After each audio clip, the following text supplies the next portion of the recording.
बिस्मिल्लाहिर्रहमानिर्रहीम। अस्सलामुअलैकुम। उम्मीद करती हूँ सब अपने ईमान के साथ खैरियत से होंगे।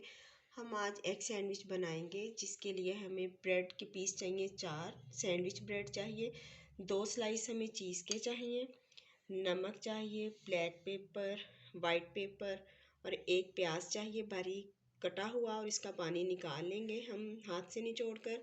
और एक खीरा चाहिए, इसका पानी भी हम निकाल लेंगे हाथ से निचोड़ कर। ये मैंने कद्दूकश किया है, प्याज भी कद्दूकश किया है। एक टमाटर चाहिए मीडियम साइज़ का, इसको भी आपने बारीक काट लेना है। 3 अदद हमें अंडे चाहिए और एक आलू चाहिए हमें। ये भी मैंने कद्दूकश कर लिया है और इसका अच्छे से पानी निकाल लिया है।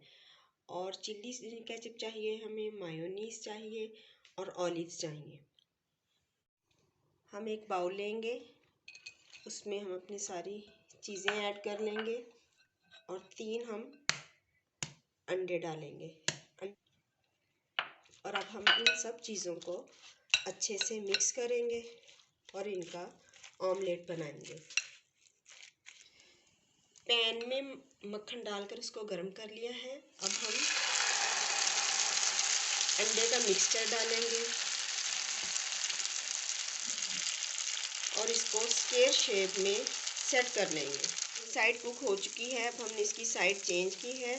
इसको हम ऊपर से थोड़ा थोड़ा दबाएंगे ताकि सब्जियां सारी हमारी कुक हो जाएं। सैंडविच के लिए ऑमलेट तैयार हो चुका है। अब हम इसको निकालेंगे और अपनी ब्रेड को सेकेंगे। ग्रिल पैन को हमने मक्खन लगाकर ग्रीस कर लिया है। अब हम ब्रेड को सेकेंगे। ब्रेड सिक चुकी है, अब हम सैंडविच बनाएंगे। सबसे पहले हम मायोनीज़ लगाएंगे, चिल्ली वाली केचप लगाएं, इसके बाद आइसबर्ग रखें,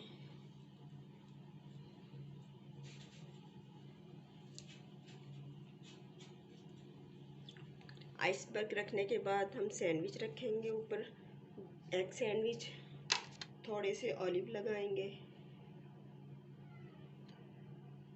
और स्लाइस चीज़ रखेंगे